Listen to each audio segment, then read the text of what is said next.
Welcome to the debate. Today, we are staring at two of the most recognizable silhouettes in North American history.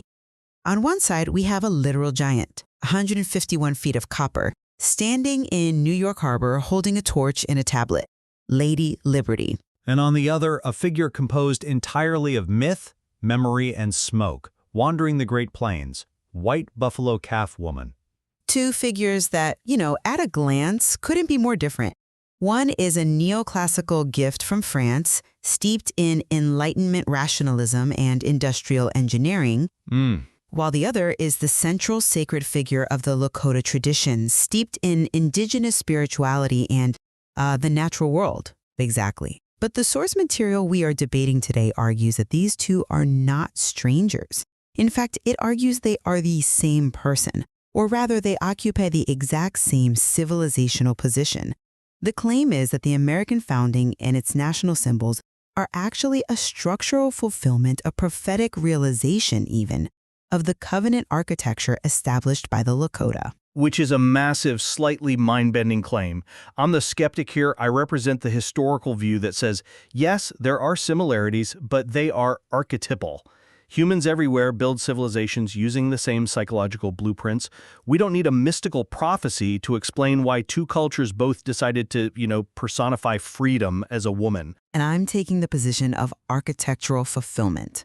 My argument is that the specific sequence of events, disorder, the arrival of a feminine mediator, the binding of the people under higher law, and a very specific animal transformation, is just too precise to be a coincidence.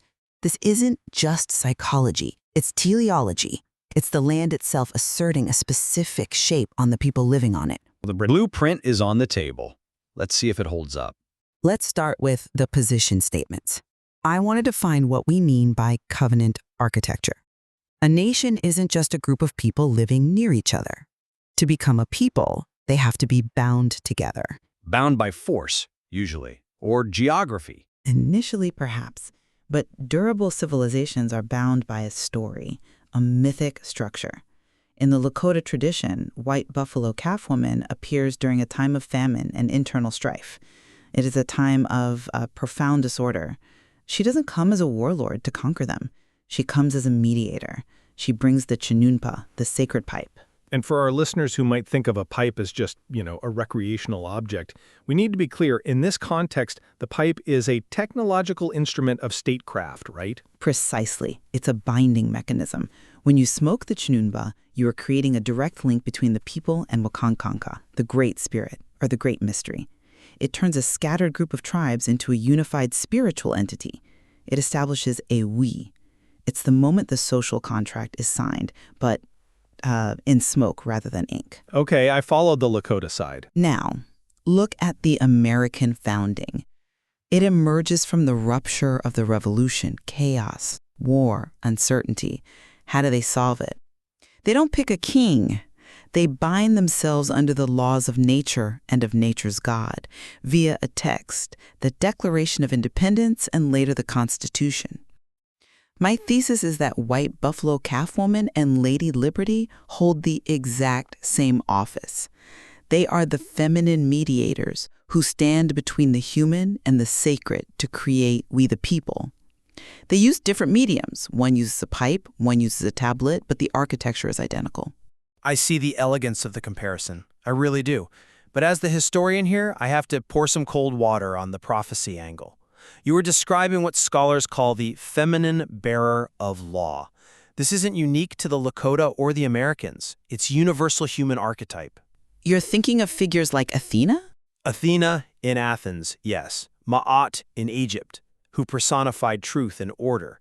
Sophia, representing wisdom in Greek thought, and specifically the Roman goddess Libertas.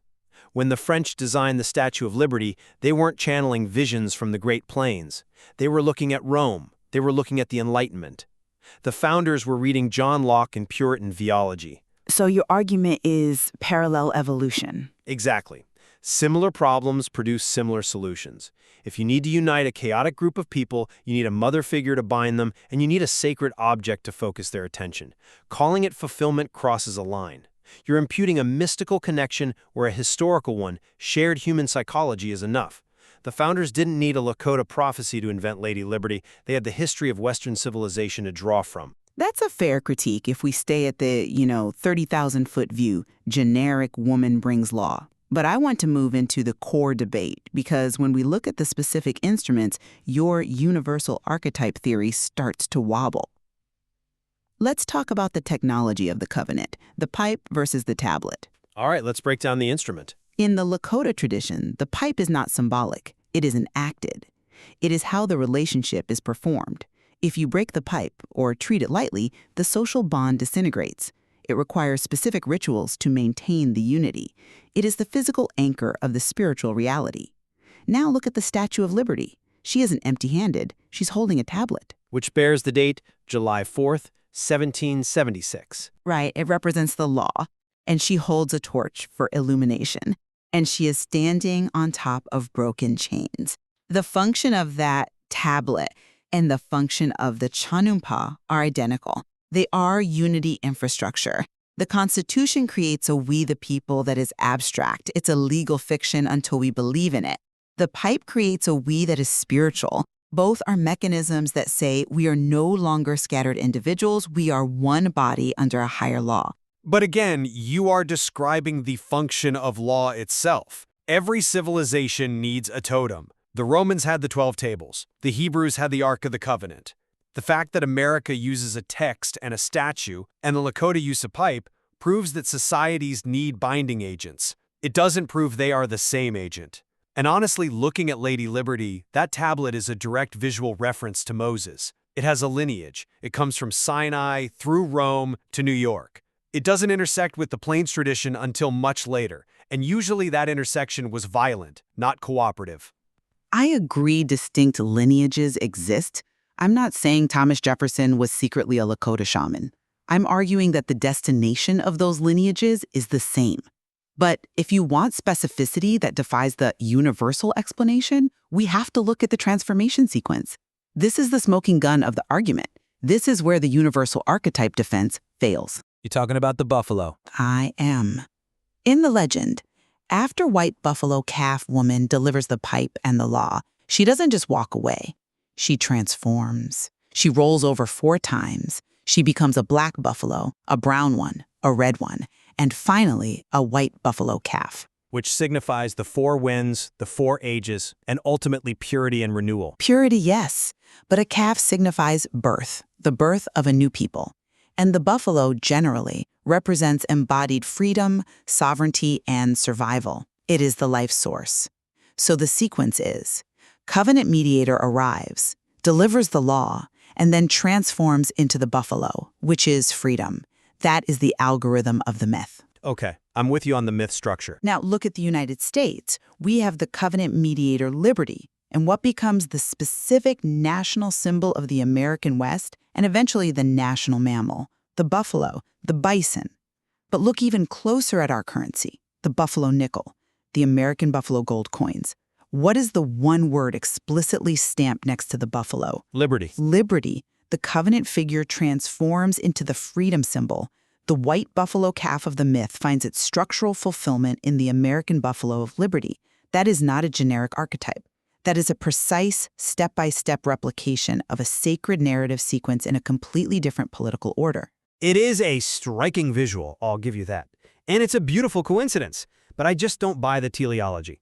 I mean, consider the ecological reality. Why did the Lakota revere the buffalo? Because it was the dominant life source on the plains. If they lived in the Pacific Northwest, it would have been a salmon woman. Granted, geography dictates symbolism to some degree. And why did the United States adopt the buffalo? Because when we expanded west, the bison was the most distinct, massive animal we found. It symbolized the wildness of the frontier. It wasn't a spiritual download. It was a branding exercise. The Department of the Interior needed a logo. But why stamp liberty on it? Why not strength? Why not abundance? Why not expansion? Because liberty is the brand of the United States. We stamp liberty on everything. We stamp it on eagles, on bells, on statues. Putting it next to a bison is an act of national consistency, not prophetic fulfillment. You are seeing a pattern because you are looking for one. This is the burden of interpretation. If I look at the clouds long enough, I will see a face. If you look at American history through a Lakota lens, you will see a white bison. But that doesn't mean the cloud is a face. But that brings us to the definition of prophecy.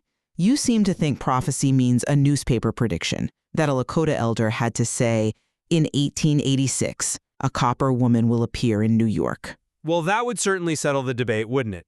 If Red Cloud had written down, "Watch out for the French statue," I'd be converting right now.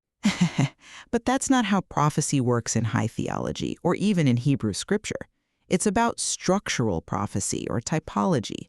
It's about patterns that rhyme. If the pattern is complete rupture, feminine mediator, higher law, renewal, and a specific animal symbolism regarding freedom, then it constitutes fulfillment. The prophecy is the architecture itself. The Lakota myth created a mold, a shape of how freedom enters the world, and America poured its history into that mold, unknowingly. Unknowingly is the key word there. You are arguing for a subconscious or providential force. My issue is that this narrative, while compelling, might be a little too convenient. Let's look at the history. This is a nation that systematically dismantled the Lakota way of life, destroyed the buffalo herds to near extinction, and confined the people to reservations. And now we turn around and say, look, our government is actually the fulfillment of your holiest prophecy. It feels like narrative appropriation. It's a way to claim the spiritual inheritance of the land without reckoning with the theft of it. That is a powerful moral objection, and I don't want to brush past it. It sounds perverse to claim fulfillment through displacement, but I think that objection actually strengthens my point about the death and resurrection of the symbol. We need to talk about the dark night of the covenant. You mean the extermination? Exactly. In the prophetic pattern, when the covenant is broken, the symbol dies. The buffalo was nearly exterminated in the late 19th century. We went from 60 million to less than 1,000. That wasn't just biology. It was a spiritual rupture. It mirrored the breaking of the treaties and the destruction of indigenous sovereignty. The symbol died because the covenant was violated. I agree with that. The slaughter of the bison was a direct strategic attack on the order of the plains. It was calculated to break the Lakota ability to resist. But look at what followed.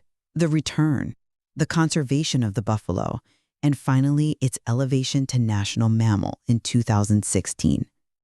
This resurrection tracks with the nation's attempt, however imperfect, at moral repair and reckoning.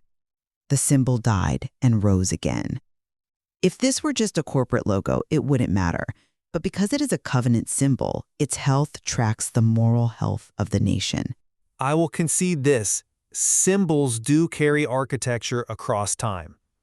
And whether supernaturally true or not, the story acts as a mechanism for accountability. When we view the buffalo not just as a big cow, but as a marker of our covenant with the land and its original people, it changes how we behave. It implies a debt. Exactly. It forces us to ask, are we keeping the pipe? Are we upholding the tablet? If the buffalo is the barometer of our covenant, then its survival is linked to our legitimacy. But I stick to my historical guns on the intent. The conservation movement started with people like Teddy Roosevelt and the Boone and Crockett Club. These were hunters. They wanted to preserve the game, for sport, not the covenant, for spiritual reasons. The alignment is there, but the intent was radically different. They weren't trying to honor white buffalo calf woman, they were trying to ensure there was something left to shoot. But does intent matter if the structure holds? The founders enacted covenant architecture consciously. They knew they were building a city on a hill. They knew they were invoking nature's God. They were steeped in covenant theology.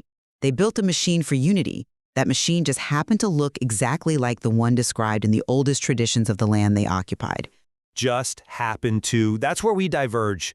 You see a miracle, I see a collision of two cultures that both valued law and freedom, and both used the materials at hand to express it. But consider the white buffalo calf specifically. Purity, birth, freedom. The text points out that white is for sacredness, calf is for the birth of a people, and buffalo is for embodied freedom. America thinks of itself precisely this way. A new order, the calf, born in freedom, the buffalo, under sacred law, the white.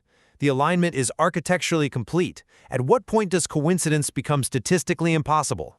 Statistics is a tricky game in history, but let's zoom out. You mentioned that white buffalo calf woman promised to return. Yes, she transforms and promises renewal. She says she will return to purify the world. And your argument is that the American project is that return? That the we the people of the Constitution is the return of the unity she promised? In a structural sense, yes. Not that the Founding Fathers are Lakota holy men, obviously they were not, but that the office of the feminine mediator returned, the spirit of law returned, and it unified a continent-spanning nation, just as the pipe unified the tribes. The scale changed, but the architecture remained. The argument is that the land demands a certain type of governance, and if you don't build it, the land will reject you. It is a seductive idea. It suggests that America isn't just a political experiment, but a sacred drama. But I have to ask, if this is a fulfillment, why is the history so bloody?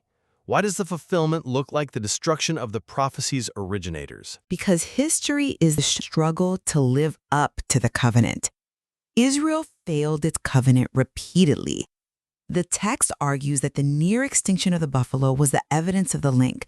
If there were no connection, the destruction of the buffalo wouldn't have felt like a soul wound to the nation, but it did. We are still haunted by it. That haunting proves the covenant is real. That is a profound point, that the violation proves the bond. If it didn't matter, we wouldn't feel the ghost. Precisely. And the restoration of the buffalo, stamping liberty on the very thing we almost destroyed, is the attempt to heal that bond. It is an unconscious confession that our freedom is tied to that animal and what it represents. We're coming to the end of our time. I have to say, while I remain the skeptic on the prophetic label, I still think we are looking at human nature rather than divine architecture. Viewing American history through this covenant lens adds a necessary depth. It creates a bridge between the indigenous soul of the land and the political structure built on top of it. And that bridge is essential. If we see the American experiment as merely a secular political arrangement, decorated with borrowed Roman symbols, it's fragile. It's just bureaucracy. But if we see it as a covenant nation, unknowingly living out a sacred structure foretold in the land's oldest traditions, it gains a terrible and beautiful weight. A weight that requires us to act differently. It means the buffalo isn't just an animal, and the statue isn't just a tourist attraction. They are checks on our behavior. Exactly. The white buffalo calf represents the birth of freedom. We are still in the process of that birth. A fascinating discussion. We'll leave it to our listeners to decide. Are we looking at archetypes or are we looking at architecture? Thanks for listening to The Debate. Welcome back to The Deep Dive. Today, we are opening a file that I honestly didn't know how to categorize when I first saw it. Oh, I know the feeling. You know those stacks of research that sit on your desk and you stare at them thinking, okay, surely someone made a mistake here. These two things do not go together. Right. But then you start reading and you realize not only did they go together, but they might actually be, in some fundamental way, the same thing. It creates a bit of cognitive dissonance at first, doesn't it? It challenges the way we categorize history versus, well, mythology. We like those to be in separate boxes. We really do. And today, we are blowing up those boxes. So let's lay the cards on the table immediately so you, the listener, know what we're getting into. Okay. We are talking about two massive cultural icons. Two figures that, on the surface, seem like they belong to completely different universes. On one side, we have White Buffalo Calf Woman. The central sacred figure of Lakota spiritual tradition, a being of immense significance. Right.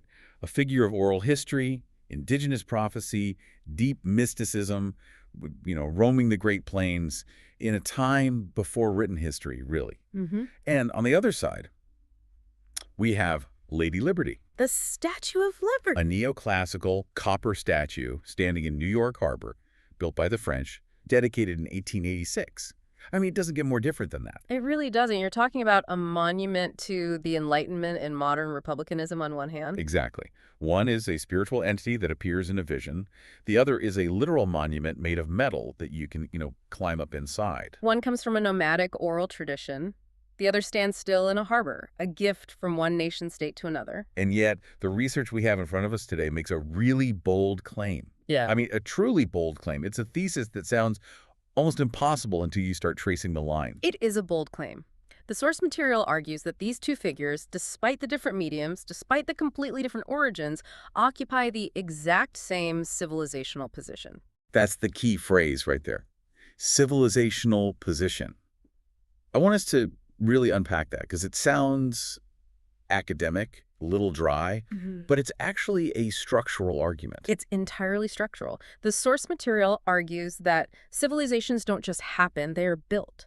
And they aren't just built out of, bricks and laws and tax codes. They are built out of stories and moral agreements. Okay. And in that building process, in that architecture, there is a specific slot or a role that needs to be filled to unite a people and give them a shared purpose. And the claim is that White Buffalo Calf Woman and Lady Liberty are doing the exact same job, filling the exact same slot. Precisely, in their respective civilizations. And not just in a vague, oh, they're both women holding stuff kind of way. I think that's what's important here. This isn't just about surface-level similarities. Not at all. It's about a specific architectural function that binds a people together under a higher law. Which brings us to how we need to approach this. Because usually when we compare cultures, we look for direct contact, right? Right. The first question is always, did X meet Y?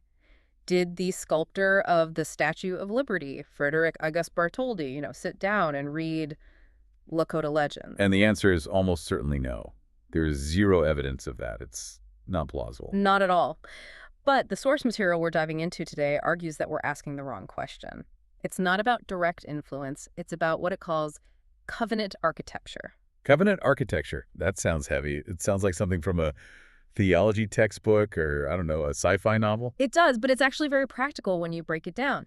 The idea is that civilizations don't just survive because they have an army or an economy. Sure, you can have those and still collapse. You can have a huge army and still collapse from within. You can have a booming economy and still fall apart. Civilizations survive because they have a shared moral structure, a mythic structure that binds them together. Okay, so it's the invisible glue. It's the operating system. And when you look at the architecture of how the Lakota people were bound together into the 7 Council Fires and how the American Republic was bound together from 13 disparate colonies, you start to see these two figures slotting into the exact same structural whole. So the mission for today is to unpack this. We're going to look at the aha moment of how these figures both appear during times of total rupture. Total crisis. We're going to look at the tools they bring. The pipe versus the Declaration of Independence, which is a comparison I never thought I'd make. It's a powerful one. And we're going to get to this connection involving the buffalo itself that I just didn't see coming. It's the part of the research that makes the hair on your arm stand up. The buffalo connection is where the argument shifts from interesting parallel to something that feels almost teleological? Teleological, meaning? Like it was designed, like there's a purpose or an end goal baked into the structure from the beginning. Right. So the core question we're holding in our heads for you, the listener, is this. Is this all just a massive coincidence? Is it just a common archetype playing out? Or is this what the source calls a structural fulfillment, where a specific ancient prophecy about freedom actually finds a home, finds its expression in a specific nation? It really compels us to ask if history has a shape, or is it just a series of random events, one after another? Okay, let's start with that big word, covenant. Because in modern life, words like that lose their weight. When I hear covenant, I think of like a homeowners association covenant telling me I can't paint my house pink. Right, or a restrictive covenant on a piece of land. Exactly. Or maybe a lease agreement. It feels very legalistic and dry. Contractual. Yes, a contract. Yeah. But the source says a covenant is fundamentally different from a contract. It is. And understanding that difference is the foundation of this entire argument. Think about a contract. A contract is transactional. I do this, you do that. Exactly. I give you goods, you give me money. It is based on mutual interest. And the moment that interest fades, or if I stop giving you the goods, you stop paying, and the relationship is over, it's fragile. It's strictly business. Right. It lasts only as long as it's profitable for both sides. Precisely. A covenant is different. A covenant is based on identity. It's a survival mechanism for a civilization, not just a business deal. Think of a marriage. A true marriage is a covenant, not a contract. Okay. It says, I am with you not because of what you give me today, but because our futures are fused. We are now a new entity. A covenant binds a people to 3 things, according to our source material. Yeah, lay them out for us. First, a higher law. This is crucial. It means an authority that is beyond any human government, beyond any king or president. It's not just because the king said so, it's because God said so, or because the sacred said so. So it anchors the rules in something permanent, something you can't just vote away. Exactly, it's transcendent. Second, mutual obligation. It binds people to people. It's not just me and the higher law. It creates a web of responsibility. My well-being is tied to your well-being. We're in this together. We are in this together. And third, shared identity. It creates a future that goes beyond just, surviving the winter or winning the next war. It answers the fundamental question, who are we and where are we going? Higher law, mutual obligation, shared identity. Okay, so keep that definition in mind. Now let's apply it. Let's look at the Lakota context and her white buffalo calf woman. But before she shows up, we have to understand the room she's walking into. What was the situation? Well, the narrative provided in the source describes a time of profound disorder. This wasn't a golden age by any stretch. The people were starving. Our game was scarce. The game was scarce, and there was internal strife. The 7 council fires, the different tribes of the Lakota were disunified. They were quarreling. The source says they were losing their way. There was a fracture in the social and spiritual fabric. So it's a crisis point, a rupture. The system is failing. It is a total rupture. And into this rupture, she appears. 2 scouts are out looking for game, and they see a figure on the horizon. And this is crucial, the way she operates. She doesn't arrive as a warlord. She doesn't conquer the tribes to force them into submission. Yeah. She doesn't say, I have the biggest army, so you have to listen to me. Yeah, which is usually how history works, right? Order is typically imposed by force. Usually, yes. Yeah. But she operates differently. She institutes order via the sacred. She brings a tool, an instrument, the chinumba. The sacred pipe. The chinumba. Now, I'm going to pause here because the modern Western mind, my mind often gets tripped up here. We see a pipe in a museum behind glass and we think symbol. We think it's just an object that represents something like a flag represents a country or a cross represents Christianity. But the source says that's not nearly strong enough. That's not what's happening. It's not. In the Lakota context and in the context of this covenant architecture, the pipe is an enacted instrument. What does enacted mean here? I mean, really break that down. It means the object itself does the work. It's the technology. It's not just a reminder of the work. When the pipe is filled in a sacred way and smoked, it isn't just a ritual or a performance. It is creating a binding reality. So it's not just symbolizing peace. It is actually manufacturing peace in that moment. Yes, that's a perfect way to put it. It creates what the source calls relational order. It binds the people to each other, and it binds all of them together to Waka Astreka, the great mystery, or the sacred. So there are rules that come with it. Oh, absolutely. The source is clear on this. You cannot lie while holding the pipe. You cannot break faith while under the influence of the pipe ceremony. It creates the moral and social structure of the civilization. If you remove the pipe and its rites, the structure collapses. Wow. So the pipe is the Constitution, the Supreme Court, and the Church all rolled into one physical object. It is the mechanism of the covenant. It's what makes the abstract idea of unity a lived, felt reality. Okay, so that's the indigenous architecture. Rupture, intervention by a sacred figure, and an instrument that creates covenant. Now let's pivot. The American context. The source calls this the founding rupture. Right, and here we're talking about the American Revolution.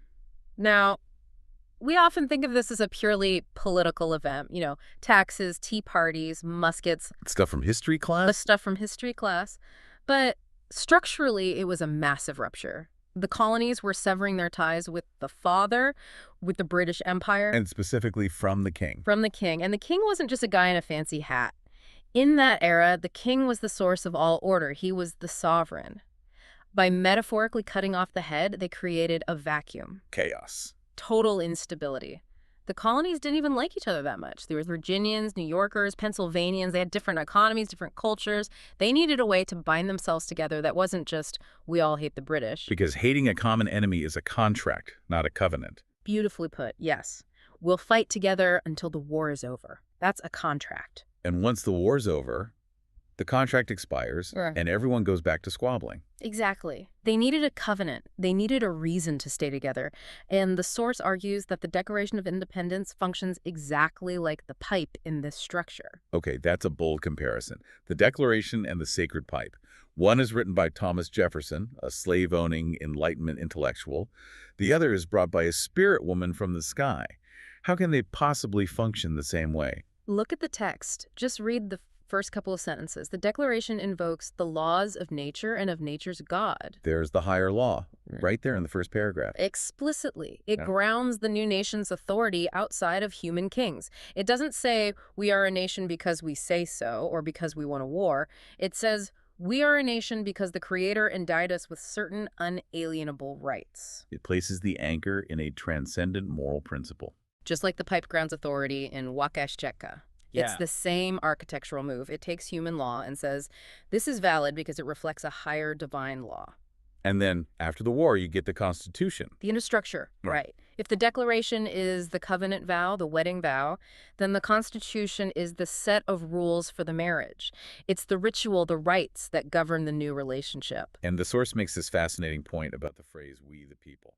The first 3 words, so powerful. They seem simple, but the argument is that they're doing something magical almost. They are a unifying identity mechanism. It is an act of speaking a people into existence. Before those words were written and ratified, the people of the United States didn't exist as a singular entity. Right, you had Virginians and Georgians. Exactly. Just as the rights of the pipe unified the scattered tribes into a single moral entity, the Lakota Oyate, the Constitution speaks the Union into existence. It's a performative utterance. It makes itself true by being said. So the takeaway here is that we have completely different mediums. One is oral tradition, a vision, buffalo calf skin, and a redstone pipe.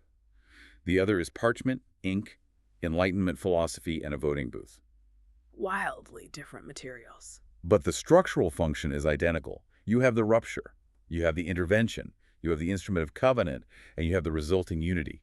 The architecture is the It's same. the same blueprint, just with different building materials. But there's another layer to this intervention.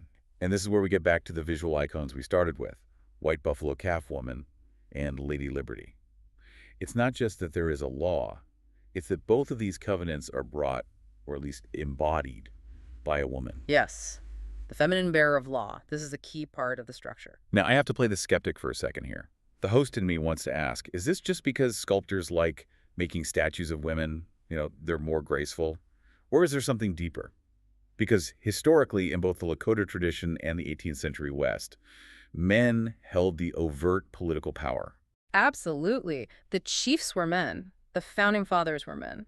So why is the ultimate symbol of the law, the covenant itself, female? That is the million-dollar question, isn't it? The source argues this represents a specific office in civilizational history, and it emphasizes that this isn't about modern gender politics. This is about something more archetypal. It's about the difference between executive power and generative order. Okay, unpack that distinction for me. Generative order, that's a great phrase. Think about it this way. A king or a chief or a president represents executive power force, judgment, the execution of the law. They are the ones who do things in the world. They manage the system. They manage the system. But the feminine figure often represents the source of the law, the source of wisdom, the very birth of the new order. White Buffalo Calf Woman isn't a chief. She doesn't sit in the council lodge debating policy. Right. She mediates between the human and the sacred realms. She delivers the law, the ritual, and the peace. She literally births the culture into a new form. She's the mother of the nation, not the manager of it. That's a perfect way of saying it. And now look at Lady Liberty. Where does she stand? She stands in the harbor, the entrance. Right. She stands at the threshold. She isn't in the Capitol building making laws. She isn't in the White House signing treaties. She is standing at the gate, defining the spirit of the nation for everyone who enters. She's the first thing you see. She sets the terms of engagement. She embodies the promise. Let's look at her attributes, because the source breaks these down in detail. She holds the torch. Illumination, wisdom, the light of reason, the light of truth. It's held high to guide the way. And in her other arm, she holds the tablet. The tablet is the law. It's not a sword, it's not a scepter, it's a book of law. And specifically, the date of the Declaration of Independence is inscribed on it. JUIY MDCCC Elfs X10ths. So she is literally holding the covenant. She is the bearer of that founding document. And then you look at her feet. This is a detail people often miss because she's on such a high pedestal. You can't see it from the ferry? No, but at her feet are broken chains. Liberation, freedom from bondage. So the comparison is stark. You have these two figures, and both represent a transition from chaos or bondage into a new state of being. A state of ordered liberty. White buffalo calf woman brings the people out of starvation and disorder into the abundance and unity of the covenant. Lady Liberty represents the transition from the tyranny and chains of the old world into the order and light of the new republic. It's the same functional story, from darkness to light, mediated by a feminine figure bearing law. Now, the source is careful to mention that this isn't totally unique to these two, right? Like, this pattern has appeared before in history. Oh, absolutely. And we should be clear about that. We aren't claiming these are the only two instances in all of human history. The source lists other examples. Like who? Well, you have Sophia in Greek thought holy wisdom, often personified as female. You have Maat in ancient Egypt, the goddess who represented cosmic order, truth, and justice. The pharaoh's job was to uphold Maat. I see, so the pattern is deep. It's very deep. You have Libertas in Rome, the goddess of liberty, who is often depicted on coins. The feminine bearer of wisdom and law is a deep human pattern and archetype. But, and here is the really important but, the source's insistence on specificity here is what sets this particular comparison apart. How so? If it's a common pattern, why are we spending a whole deep dive on just these two? Because, while the general feminine archetype is common, the specific alignment between the Lakota and American figures goes much deeper. They are both specifically renewal figures that appear after a societal fracture to institute a new covenant. So it's the timing and the job they do. It's the timing and the job. They aren't just wisdom goddesses floating in the ether. They are founding mothers in a structural sense. They mark the beginning of a specific historical epoch for their people. It's that level of specificity that's so striking. Okay, so we have the shared structure of covenant.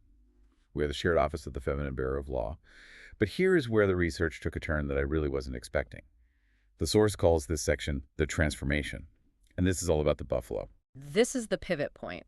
This is where the story moves from a static image, a woman with a pipe, a woman with a torch, to a dynamic, unfolding prophecy. So in the Lakota legend, white buffalo calf woman doesn't just hand over the pipe and vanish into thin air. There's a plot twist at the end of her visit. Right. After she's delivered the pipe and the 7 sacred rites, she instructs the people, she blesses them, and then she leaves the camp. She walks a short distance away, turns to face the people, and she rolls over on the ground. And she transforms. She transforms. Not just once, but 4 times, the number 4 being sacred. What does she become? First, a young red buffalo, then she rolls again and becomes a yellow one, then again a dark brown or black one, and finally, for the last transformation, she becomes a white buffalo calf. A white buffalo calf. Let's break down that image because the source calls this theological compression, which is a fancy way of saying a lot of meaning packed into a small package. What are we unpacking here? There are 3 distinct layers, at least. First, the color white. In the Lakota tradition and many indigenous traditions, white signifies purity, sacredness, and alignment with the higher order. It's the color of the north, of winter, of wisdom. It's rare. A white buffalo is a 1 in a million occurrence. It stands out. Okay, so white means sacred. Second, Buffalo. To the Plains tribes, the buffalo was everything. I mean, literally everything. It was the grocery store, the hardware store, the clothing store, the pharmacy. It meant survival, strength, provision. but it's more than just a resource, right? Oh, much more. It represented herd unity. The buffalo moves as one, and it represented sovereign survival. The buffalo doesn't need a master. It survives on the open land free. It is the very embodiment of free, sovereign life on the plains. Okay, so we have sacred and we have sovereign freedom. And third, calf. Birth, renewal. It's not an old dying buffalo, it's a calf. It signifies the beginning of a new future, a new generation, hope. So when you synthesize that white buffalo calf, the message is what? The message is that the covenant bearer, the lawgiver herself, becomes the birth of a sacred, sovereign, freedom-bearing people. Wow. The law becomes embodied life. Exactly. The abstract law of the pipe becomes the living, breathing reality of the buffalo. The prophecy is that the people, if they keep the covenant, will become the buffalo in a spiritual sense. They will be strong, unified, and free. Okay, hold that image in your mind. The lawgiver turns into a buffalo calf, the promise of a new, free people. Now, let's look at the United States. We talked about Lady Liberty. But what is the other major symbol of the American West, and really of American freedom and expansion? It's the buffalo, the American bison. The source points out that the U.S., this new covenant nation, adopted the buffalo as a national emblem. It's now officially the national mammal. It's on our currency. For generations, think about the buffalo nickel, probably the most iconic American coin design ever. I have one somewhere. A beautiful design. A Native American chief on one side, a buffalo on the other. But look closer. What word is stamped on that coin right next to the buffalo? Liberty. Liberty. And it's not just the nickel. Look at the modern American gold buffalo coins. A massive buffalo on one side, and right above it, the word liberty. The association is explicit and official.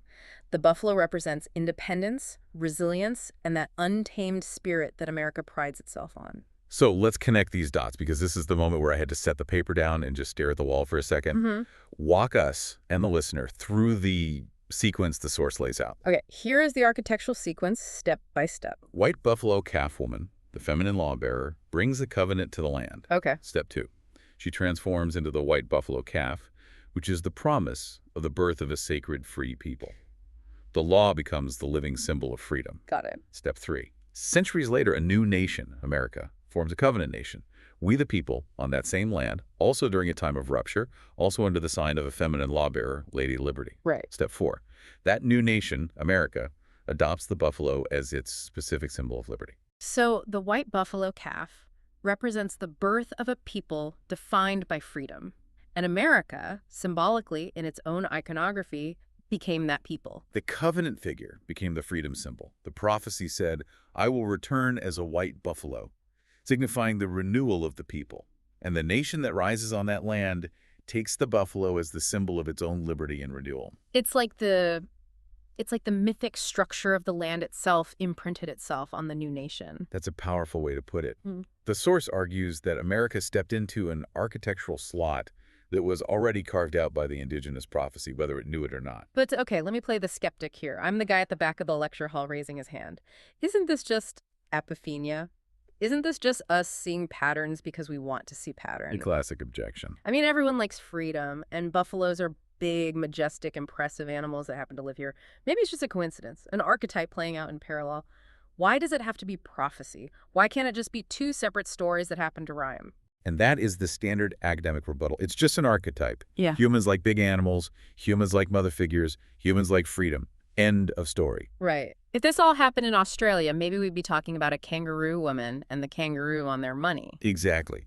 But the source tackles this objection head-on using two key arguments: specificity and structural prophecy. Okay, break those down. Let's start with specificity. It's not just a generic mother figure and a generic cool animal. It is a highly specific sequence of events. Let me list them again. Rupture leads to a feminine mediator who brings a transcendent law, which creates unity, and then she herself transforms into a specific animal, the buffalo. And then that exact same animal becomes the specific symbol of the new nation's core value, liberty. The chain of events matters. The whole chain has to be intact. Crucially, if the Lakota legend said she turned into a bear, and America adopted the eagle as the symbol of liberty, well, the chain breaks. Which it did, in a way. The eagle is a symbol of power, but the buffalo is the one explicitly tied to liberty on the currency. Exactly. If she turned into a wolf, and we adopted the buffalo, the chain breaks. But the lawgiver turns into the buffalo, and the Liberty Nation adopts the buffalo. The specificity of that match is remarkably high. It's not just rhyming.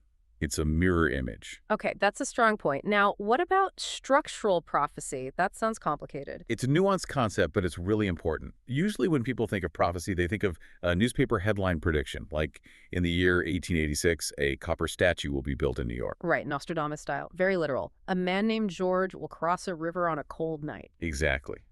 But the source argues for a different kind of prophecy, structural prophecy. This is more like Hebrew typology, which is a concept from theology. The idea is that earlier events or figures in a story don't just happen. They encode a pattern, a shape, or an architecture that history later inhabits and fulfills. So it's not about predicting a specific name or date. It's about preparing a container, a role, for the future to fill. Correct. It's like creating a mold. The prophecy creates the mold, and then later, history pours into it. An analogy is how many Christians view the Old Testament. They see the story of Exodus not just as a one-time historical event, but as a type or pattern of liberation from bondage that is fulfilled later in their theology. So the argument here is that the white buffalo calf woman's story creates a mold for a covenant people of liberty born on this continent. Precisely. And if a later civilization, America, then manifests the full pattern, the rupture, the sacred grounding, the feminine law-bearer, and most specifically, the buffalo as the symbol of its freedom, then the alignment moves beyond simple coincidence toward teleology. Teleology meaning purpose, design. Meaning the end was somehow present in the beginning, that it wasn't an accident. So this raises the obvious question. Did the founders know they were doing this? Did Thomas Jefferson or James Madison know about the white buffalo calf woman legend? Almost certainly not. And that, paradoxically, is what strengthens the argument for the source material. How so? If they didn't know, doesn't that just make it accidental? No, because if they knew, it would just be imitation. It would be, oh, that's a cool indigenous story, let's co-opt it and use its symbols. That would be a conscious borrowing. But because they didn't know, it implies they were tapping into something deeper. Exactly. They were operating out of their own tradition, but their tradition had its own version of this architecture. And the source mentions covenant theology. Right. This is key. The founders, especially those with a Puritan heritage, were steeped in a specific worldview. The Puritans came to America to build a new Jerusalem, a city on a hill. That is explicit covenant language. A new covenant with God in a new land. Yes. And the political philosophy they drew on from people like John Locke was also grounded in concepts of natural law and social compacts. And then you get the Declaration itself. They use covenant language all over it. Mutually pledge to each other our lives, our fortunes, and our sacred honor. That's not contract language. Sacred honor is a covenant term. It is. They were consciously trying to build a sacred order for a new nation. They were trying to build a machine that generated unity and liberty. And because they were building a covenant architecture on this land, a land that already had a covenant architecture embedded in its stories, they ended up building a structure that aligned perfectly with the indigenous sacred order that was already here. They built the same house, functionally, just with their own tools and their own vocabulary. Wow. That brings us to perhaps the darkest and most dramatic part of this deep dive. Because we can't talk about the buffalo in America without talking about what actually happened to the buffalo. No, we can't. If we skip this part, we'd be telling a sanitized fairy tale. The reality is much harsher, much more tragic. The source material treats this as a crucial part of the covenant drama. The near extinction of the buffalo, we're talking about tens of millions of animals reduced to maybe a few hundred. It wasn't just hunting for food or sport, though there was that too. It was, in many cases, a strategic, systematic slaughter. The U.S. government and military commanders like General Sheridan understood that the buffalo was the commissary of the Plains tribes. It was their entire way of life. To control the people, to force them onto reservations, they had to destroy the buffalo. Every buffalo dead is an Indian gone, was the saying. It was an act of war. And structurally, the source calls this covenant breaking. A covenant violation made flesh. Think about the staggering, profound irony of this. The United States adopts the buffalo as the symbol of liberty.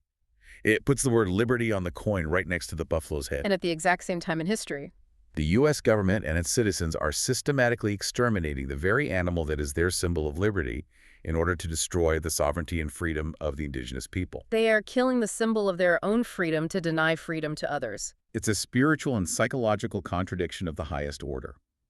The source argues that the attempt to destroy the indigenous people required the destruction of the buffalo. But in doing so, America was attacking its own freedom emblem. It was an act of spiritual self-mutilation. That's a powerful and disturbing thought. It's a wound in the national psyche, whether we acknowledge it or not. But the story doesn't end there, and this is where the theme of resurrection comes in, which is just as powerful. The buffalo didn't go extinct. It came incredibly close. Very close. The source says maybe fewer than 1,000 left at the absolute low point. It was effectively gone from the wild plains, a ghost. But then a shift occurred. A small number of people, ranchers and conservationists, realized what was being lost. People started to try to save them. Yes. Conservation efforts began. The Bronx Zoo, believe it or not, played a major role in preserving one of the last herds. People like Theodore Roosevelt, the conservationist president. And slowly, painstakingly, the numbers began to climb back from the brink. And then, much more recently, in 2016, something official happened. Yes. President Obama signed the National Bison Legacy Act, and the American bison was officially designated the national mammal of the United States. So we have a full cycle. We have a cycle of death and resurrection. The prophecy of White Buffalo Calf Woman spoke of her return and the renewal of the people. The historical reality of the buffalo itself followed a pattern of near death and then resurrection. The source frames this as a reckoning. The return of the buffalo to the landscape mirrors a potential return to the covenant. Or at least the opportunity for a return. The symbol is back. The buffalo was restored. The question is, has the meaning of the covenant been restored?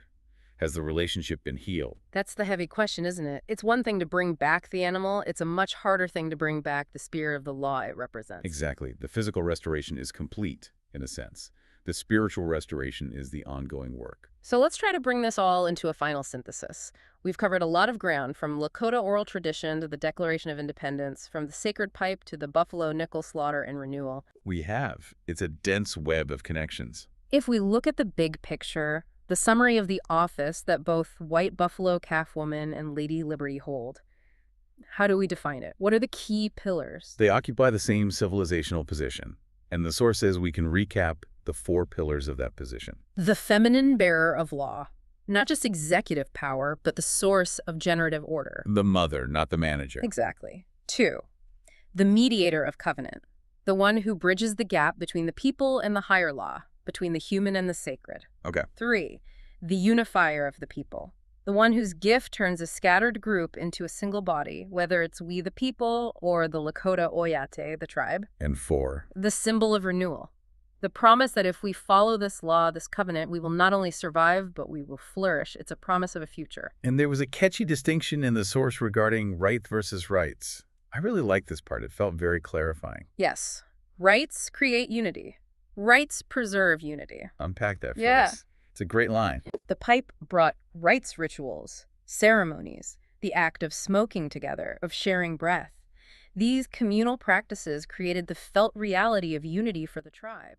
You felt one because you did the same sacred things together. It's an active process. It's an active, embodied process. The Constitution, on the other hand, brought rights, legal protections, freedom of speech, due process. These are designed to preserve the unity of the nation by preventing tyranny and protecting the individual within the group. But the source argues that both are covenant architecture. They're not opposed to each other. Not at all. They are just different technologies for doing the same thing, binding a people together in a peaceful, ordered way. And it raises a really interesting question for our time. Which is? Can you have rights without rights? Can you have a truly unified people if you only have leps on paper, but no shared rituals, no shared sacred stories that make you feel like one people? That's a deep thought. It just feels like we are testing that theory right now, in real time, in the 21st century. We certainly are. And the results are. Well, they're debatable. So as we wrap up this deep dive, the source leaves us with a final provocative thought. And it's a challenge, really. It's not a comfortable conclusion. It is a challenge. The conclusion of the source is that to deny this alignment, to write it all off as coincidence, is a refusal to see the architecture. We can call it coincidence if we want to sleep better at night, but the structure is there, plain as day. The white buffalo calf represents the birth of a free people under sacred law. America, whether by accident, whether by archetype, or whether by providence, stepped into that specific architectural slot. And so the question for you, the listener, is this. If the architecture is there, if America is structurally occupying the role of the Buffalo people, a people defined by liberty and covenant, what does that demand of the nation now? Especially regarding the covenant with the land itself. And at the covenant with the people who were here first, the people from whom this prophetic architecture originated. If we are occupying their prophetic structure, do we not owe a debt to the origin of that structure? If the white buffalo, the symbol, has returned from the brink of death, does the covenant itself need to be consciously renewed? That is the question the source leaves us with. It's not just history, it's a current living obligation. What does it mean to be a covenant people today? Wow. From a statue in a harbor to a prophecy on the plains, it turns out we might all be living inside the same story, whether we know it or not. The same architecture. Thank you for joining us on this exploration of symbol, history, and spirit. It's been a wild ride. It really has. Keep looking for the patterns beneath the surface. We'll see you on the next deep dive.